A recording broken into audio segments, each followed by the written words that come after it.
Hi there, welcome back. I would like to talk today a little bit about profiling the rigs. It's gonna be a very naive point of view, I think, but it's gonna give you some tips, and also we're gonna check how well performs the rig now, and later when we advance on the rig build and we add more features and the facials and everything, we'll compare this profile from today to the next one, so we can see where we are adding the bottlenecks on the rig and how we can improve, or what are the trade-offs when we add features or certain features that we can give up the performance. So if you want to know more about the profiling, parallel evaluation, and so on, I would like to recommend you to go to the Cult of Rig from Rafael. I have here the YouTube channel, and he has a few videos talking about this parallel evaluation and graph evaluation. You can see here these two from 3 weeks ago, and I think he talks in a bunch of video more on this topic, and he explains really the basics, and from the base, what is it and why it does what it does, and so on. I'm not gonna go that deep on this. I'm just gonna show you like a very naive point of view on this, like what I do, what I check, what we can maybe get an extra with a little change, but not really going deep on the whys really. And also there is another video from Rafael. It's Rigging Dojo at what.com. It's the Artist in Residence series that they have. It's not free, but it's totally worth the money, and I will recommend also to get some of these other, or even the whole packet. It's really nice information here, and it's super hard to find somewhere else. So this is my two plugs that I would like you to check if you have the time. And now let's go back to the model. So I have here the model. I added a little animation that comes on the Maya samples, the motion capture, and you can see here when I play up to this point, it's not that bad, the rig. It's around 50 frames per second in parallel evaluation with no GPU. And let's open the profiler. So I'll go here on my window, general, and here we have the profiler. I'm just gonna keep playing this thing and just hit record so I get some frames here. Okay, so let's make this bigger. Okay, I'm just gonna change Wacom for mouse. It's gonna be easier for this. So we can check here. I like to do like a bunch of frames like this so you can compare, because not always evaluates the same. So this, it's 20 milliseconds and 21 milliseconds, 20, the average 23 milliseconds. In general, this is the frame. We can go here to the view and see how is the GPU going. So I have a Ryzen, I don't remember the model, but it's like, you can see I have a bunch of cores, like 16 if I'm correct, and well, 16 threads actually.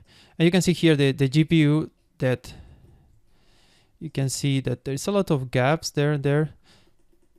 So it can be better, the performance, but it's not that bad. And also we have the thread view, that's a similar view. Some people find easier to see the thread and the CPU view. It depends how many, for one character, yeah, maybe you can focus on this, so you can see how well packs everything and you don't have these spaces. But if you go like this, also you can see the graph and how you have these peaks and going up and down on the evaluation, and what is taking long time here. So we focus, we'll see some clusters somewhere. Evaluation no pans. And there's some, if you can see the name, you can click, and yeah, I'm looking for something that says, yeah, this one, evaluate nodes in cluster.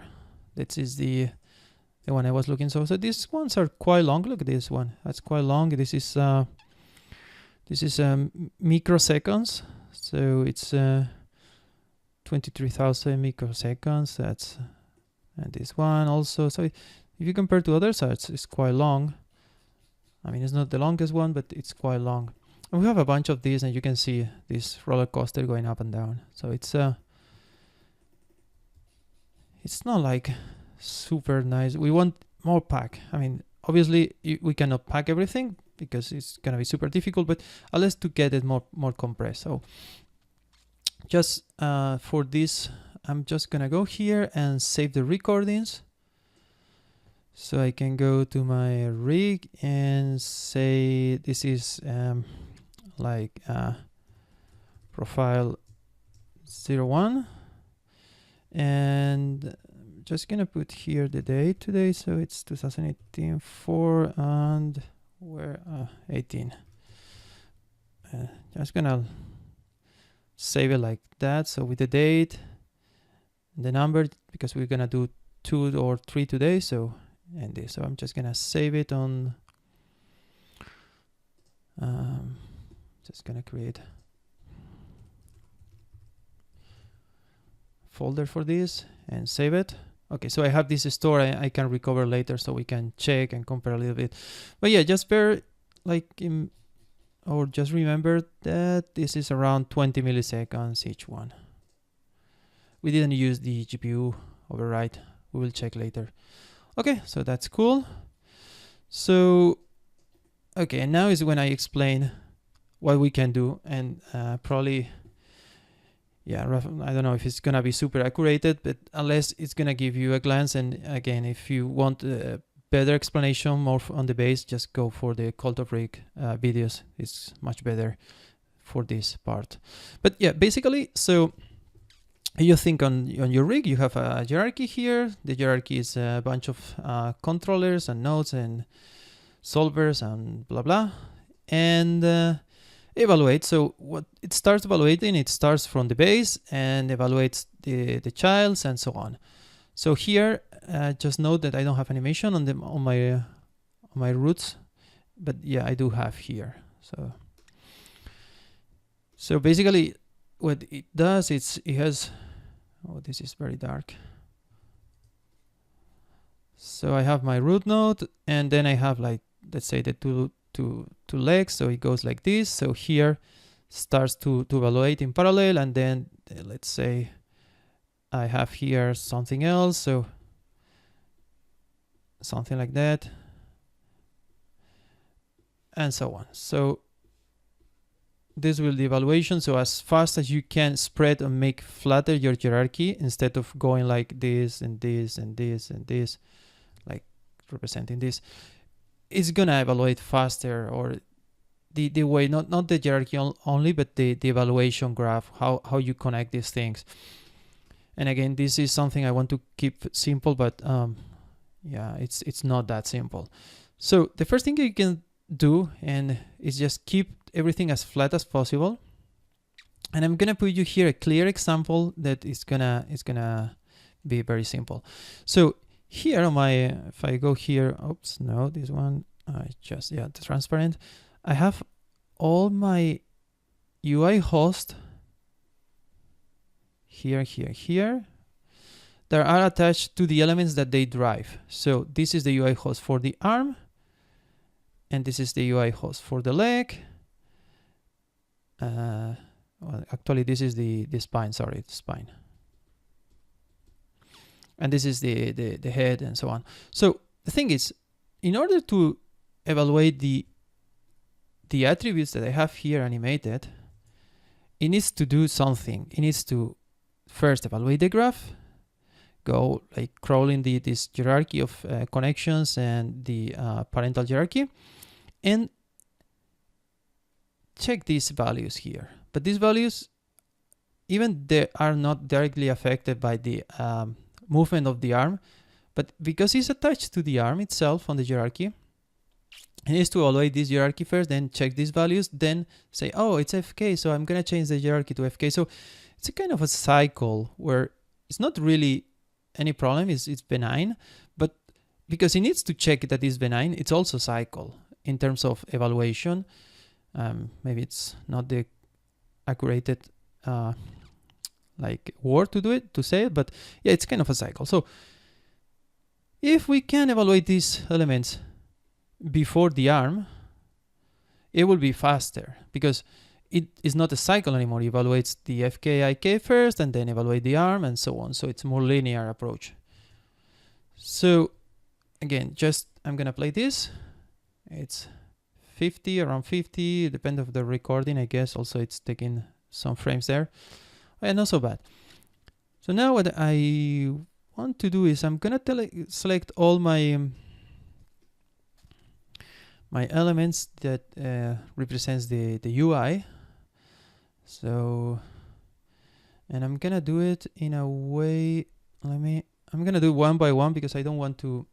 So I'm gonna take the root. So,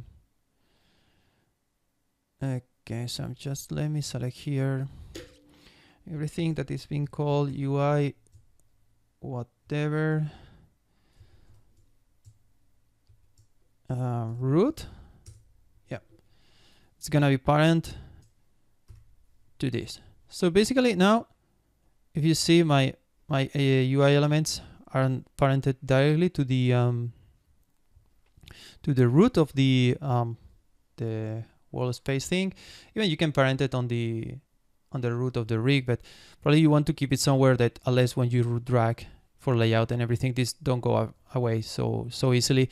And also here probably it's better when you use the synaptic sometimes, so you can quick access these elements, but you don't care where I play, so that's an advantage here. Okay, so just simple change there, and let's play again. Look at that, it's around 10 frames more, 60, around 60 now the play, just with this simple change. And if I play again and start recording, look at this. Now suddenly everything looks much more packed on this graph here. And if we check for the this cluster evaluation, we don't see it anymore, or unless not that much of the cluster evaluation. Maybe there is something there left there, but you can see it. We have this super long. Let's say it's a foot something. Wow. But yeah, I think maybe these two are cluster evaluation there. Yeah, we still have some, but yeah, it's much more compact. I mean, of course you still have if you zoom it a lot, but if you see the whole, if you see it's not that bad. It's much more compact. And if we check the timings for each frame, that one was long, 22 milliseconds, but if we check the average, 17, 19. So before was around 20 milliseconds, now we have 17 milliseconds just with this change. Obviously there is much more to do in order to make a better evaluation on the rig, but just this simple change where you evaluate, or you trying to evaluate your attributes that doesn't affect the movement, let's say translation, rotation, and scaling before evaluating the rest of the rig, it's gonna get a boost just for free, and it's just a few clicks away, just changing that. I know in MGear is coming by default with this everything parented there, because I found when I designed this at the beginning, MGear had everything under the head. Then I split this in the parts because I thought it was easier to select, and it was, I think, to be honest, I don't remember if it was before the 2016 came. I didn't thought too much then on the parallel evaluation and all these things. But yeah, for the next releases, obviously this is gonna be changed because you get this for free, just changing the hierarchy. So why don't take advantage of that? So before I close this, I'm just gonna save this one here. So this is gonna be evaluation 2. Maybe I should put some like UI host. Okay, just UI host under world control. So this is a more descriptive name. So yeah, that's it. we keep this for the record on our directory, and later when we continue with the rig and add the facial and so on, we will compare again this profile results with what we get later. So probably will be slower, probably not, I'm pretty sure. Yeah, and oh yeah, just one more thing on the evaluation. It's I didn't show here the GPU thing. So you have this 60. So if we go here on animation and activate the override, and because it's one model and it's, I mean, it's good density on the geometry, but it's not like crazy. You can see it's not big difference. And also for the record, I just have pre every frames and free. So it's not a big difference there. But let me save a version here. So I'm just gonna save version 1 of this like this configuration, and now I'm gonna import one more time my rig. So I have mockup 1 and use namespace, you select the namespace.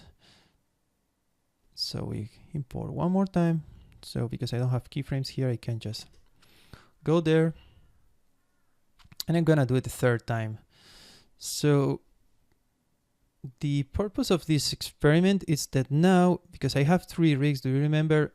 Not this one, but this one. I was talking about these spaces and the parallel and so on. So now when I click play, you can see it's 39 frames per second. So three characters, 39, 40, around 40, and it caches like 78 Ks. And this is with the GPU. Just let me stop this and go to uncheck GPU off. And now you can see with a little more geometry that, yeah, you can see now the boss. So if it's not too much geometry, you probably don't see the difference. But when you start having more and more characters or more dense geometries, you will note quickly that it's gonna be much more faster with the GPU override. As one more thing is let's profile this one more time with 3 characters. So I have same thing,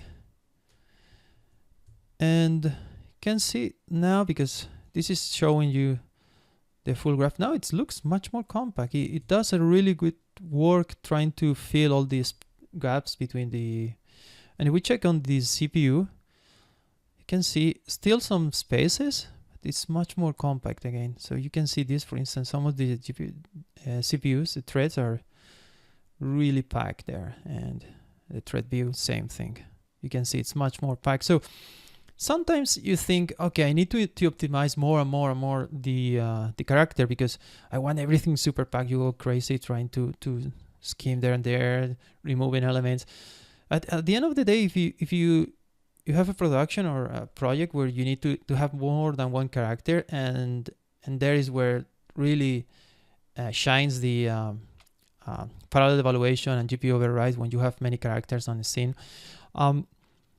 You maybe need to evaluate the whole first to see where you can pack, because if at the end, because Maya does a really great work here, everything is packed and you take advantage of all your resources, yeah, probably it's gonna be some gains if you optimize more, but the balance between the amount of characters that you have and the performance that you gain, maybe it's not that big. So you need to think all this stuff when you try to optimize things. And obviously the golden rule, a part of the taking care of the how you connect everything and how the data flow, the connection data on the graph and on the hierarchy works, it's obviously, if you reduce the amount of features that your rig have, it's gonna be simple. That's a simple math there.